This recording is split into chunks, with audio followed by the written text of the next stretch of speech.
Hello and welcome to another episode of Chuchu is a Ranker. Again, we're going to be going through the albums of the year, this time from 1984. Holy shit, 1984, what a year of music. This year was completely stuffed to the gills with classic records. I had to leave off classic albums from this list. Like, wow, mind-blowing year. So without further ado, let's be complete rankers and rank up a storm. These are my personal top 10 albums of 1984.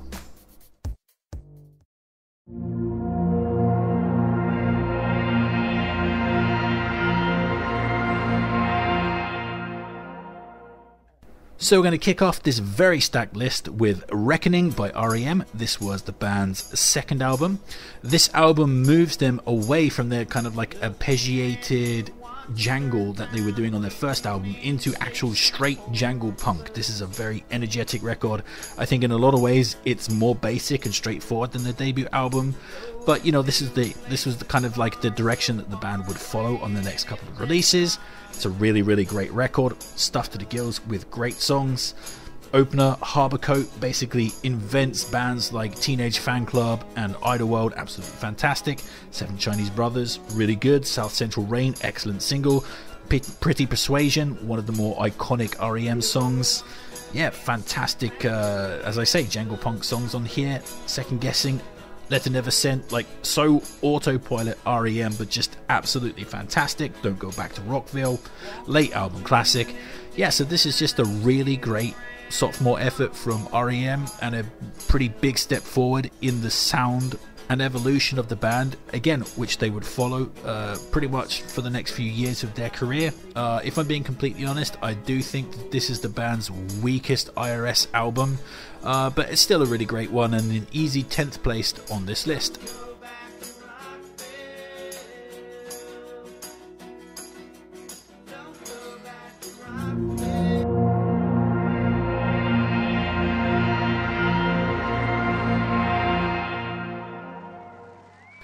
Next up, we have the self-titled debut album by The Smiths. So yeah, The Smiths are probably my favourite band of all time, along with the Kinks. This record, good debut, rough around the edges, some dodgy production in places, but still full of absolute bangers. This Charming Man, Read Around the Fountain, Still Ill, What Difference Does It Make? Absolutely classic songs. I did a full Chuchu is a Ranker episode on the Smiths, so go check that out if you're interested. I'm going to come back to the Smiths a little bit later on this list, spoiler alert. So yeah, this debut album, really cool and an obvious placing on this list.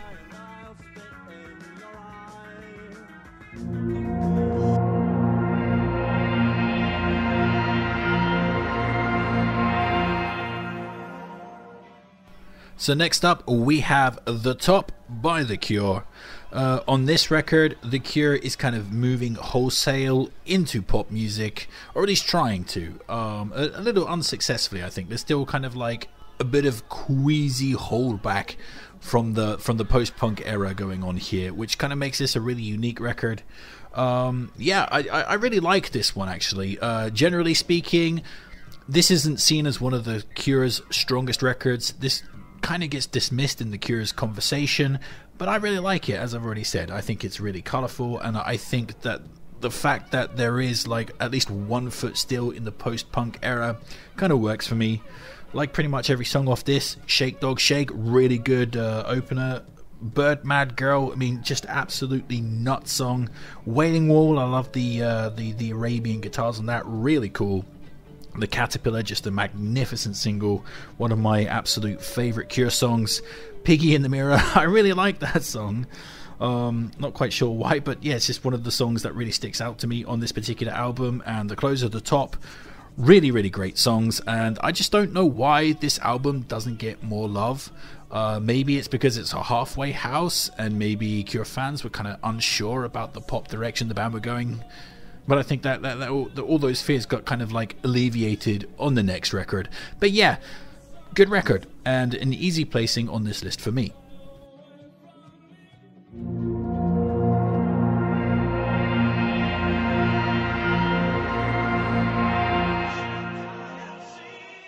Next up, we have The Big Express by XTC. On this record, XTC are rebounding back from kind of a dud in Mama. I kind of liked Mama, but like I think the first half of Mama was really strong, the second half of Mama was really poor. Here you have like a lot more consistency, and actually I think the back half of this record is stronger than the first half. So yeah, kind of going in an opposite direction from Mama, which, you know, I definitely enjoy. This whole album is kind of like themed around trains and such like, even though, you know, the songs aren't about trains, but like there's a rhythmic kind of like thrust of the album that always sounds like a train. You have lots of like chugging rhythms, and often the songs are kind of designed to sound a little bit like trains. So I really enjoy that because, you know, I like trains, and I also like the band I Like Trains too. There's one for you like hardcore post-punk fans. Anyway, yeah, plenty of good songs, like fantastic singles. Wake Up, All You Pretty Girls, absolutely brilliant. Again, the second half of this record, tons of good stuff on there. The Everyday Story of Small Town, love that. I bought myself a Lyrebird, that's really great. Rain of Blows, I absolutely love Rain of Blows. That's one of my absolute favourite songs on the record. So yeah, just tons of good songs on this record. If you know what XTC sounds like, that kind of nervous, jangle, sort of like stop-start energy, you know what this record sounds like. This is a good example of XTC, underrated. This doesn't, again, like the top, this doesn't really get much love when people talk about XTC, but I like this record. I mean, geez, just drop what you're doing and go listen to Rain of Blows. Damn, that's a good song.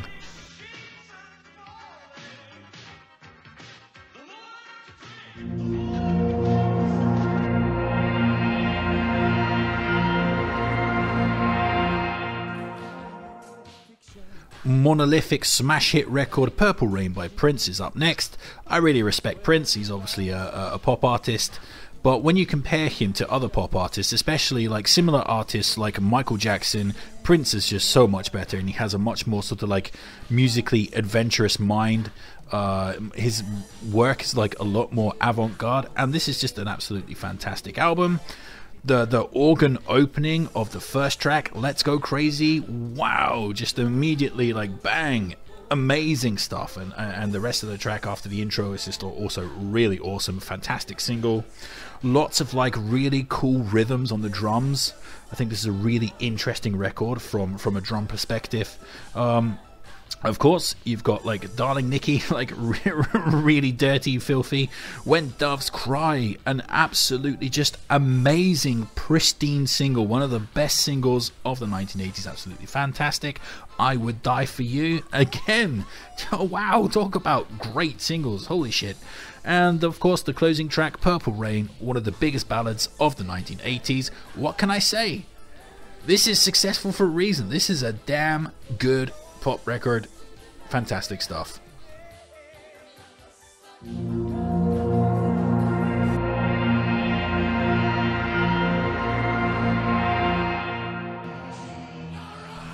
Ride the Lightning by Metallica is up next. This was Metallica's third album.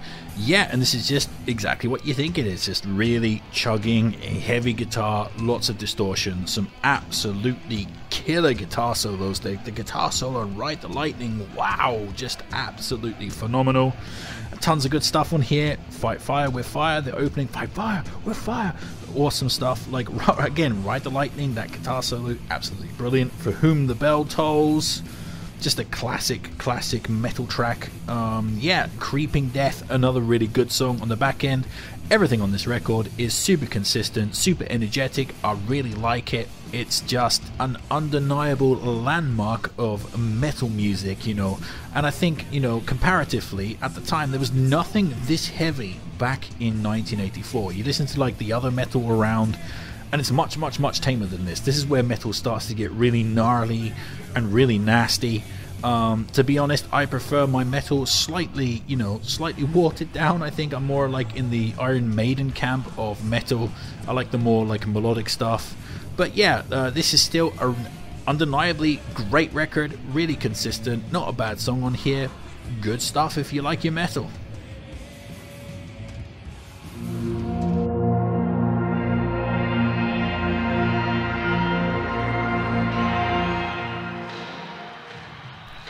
Staying with the metal for the next entry, we have Defenders of the Faith.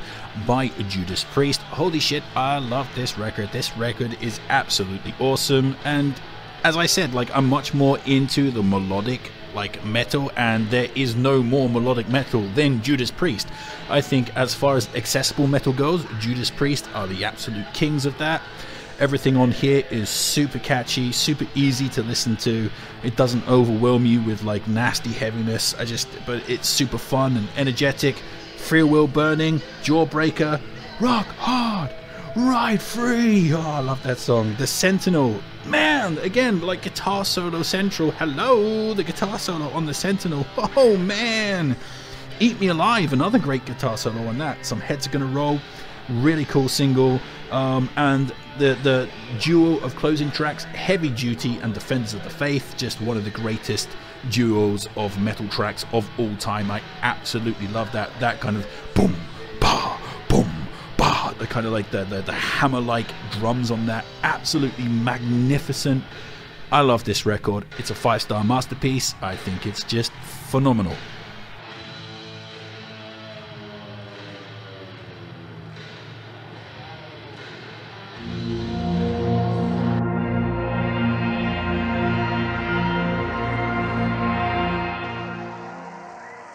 Next up, we have the bronze medal going to Ocean Rain by Echo and the Bunnymen. Echo and the Bunnymen's 4th album, considered to be their masterpiece. I recently did a Chuchu as a Ranker episode on Echo and the Bunnymen, so if you want to get really deep into this record, please go and check that out. It's a really good episode. I was very proud of making it. So yeah, this is just a 5-star masterpiece. Absolutely perfect record. Love every song off of it. Plays with space, lots of like quietness, minimalism on this record, as well as beautiful string arrangements.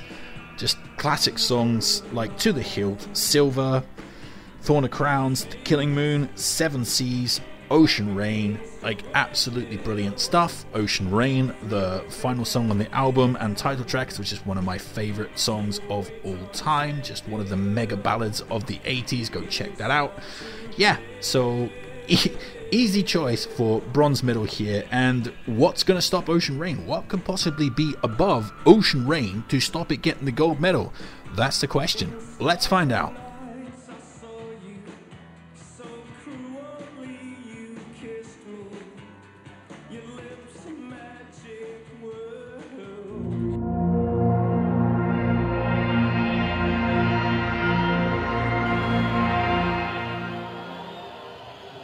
Next up, we have the silver medal going to Power Slave by Iron Maiden, which is my personal favorite Iron Maiden record. I absolutely love this record, love every single song off of it. I think it's a flawless masterpiece, a landmark in metal, just one of the greatest records of all time. Might even make my top 10 albums of all time, yet still doesn't make number 1 in this year. Wow, 1984, great year. So again, we have more of that kind of melodic prog metal hybrid stuff going on here, this time shot through with a lot more energy. This is designed to be Iron Maiden's like heaviest, most propulsive record, and it absolutely is.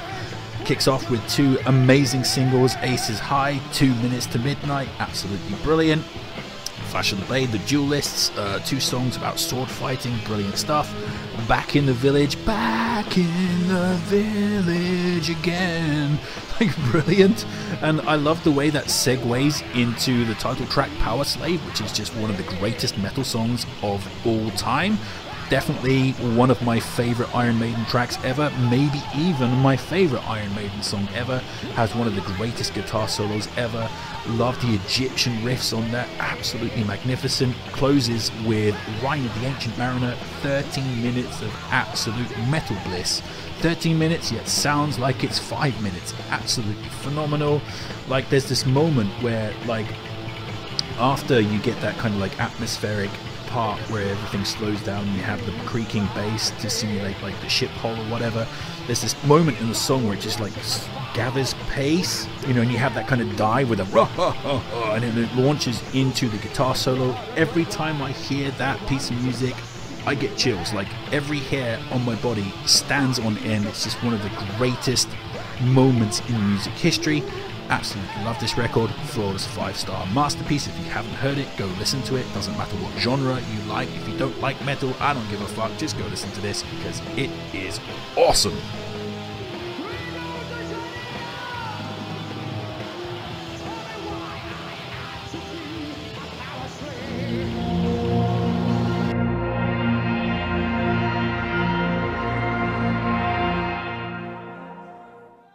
So here we are at the top of the mountain, and the gold medal for this year, and quite possibly for me personally, of all time. This is definitely in the conversation for my favourite record of all time. It's Hatful of Hollow by the Smiths. Now, you know, for me to actually rank a compilation on these lists is an incredibly rare thing. I think, like, if I'm going to rank a compilation, it needs to be meaningful within the discography of the band, or be meaningful to the history of music, and also be really awesome, and all three of those things, you know, the boxes are checked with this particular compilation. Probably the greatest compilation of all time. No, scratch that. The greatest compilation of all time ever released by any band ever. This is phenomenal. So much classic, awesome material on this. Holy shit. Like, wow, William, it was really nothing. The superior version of What Difference Does It Make? These things take time. This Charming Man, I prefer the version of This Charming Man on this record than the debut album.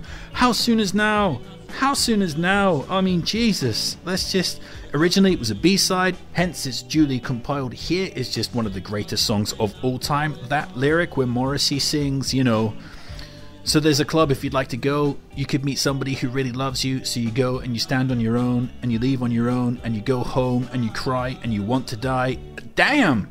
Like when I was 16 years old, boom, right in the heart, man. Like, absolutely brilliant. This Night Has Opened My Eyes, one of my all-time favourite Smith songs. I love Johnny Marr's guitar riff on that, which is brilliant. Girl Afraid, brilliant. Back to the Old House, the superior version here, that acoustic, like, when you cycle by, it began all my dreams. Just perfect, love it. Please, please, please let me get what I want. The closing track on this, I've covered that with my own band Suige. Yeah, like, phenomenal. Just one of the greatest B-sides of all time. One of the greatest closing tracks on any compilation, any album. It's phenomenal. Just damn, if you haven't heard this album by the Smiths, just drop what you're doing and go seek it out. Go listen to it. It's a flawless masterpiece. It's like a 5, 6, 7, 8, 9, 10, 11, 12. All the stars in the world belong to this record. And it's my top for 1984.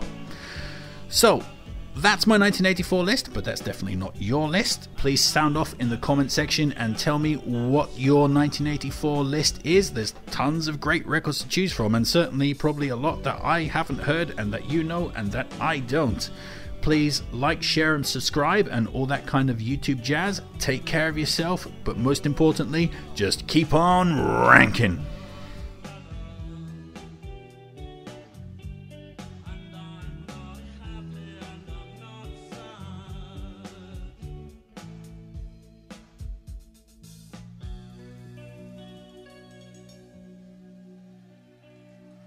Thank you.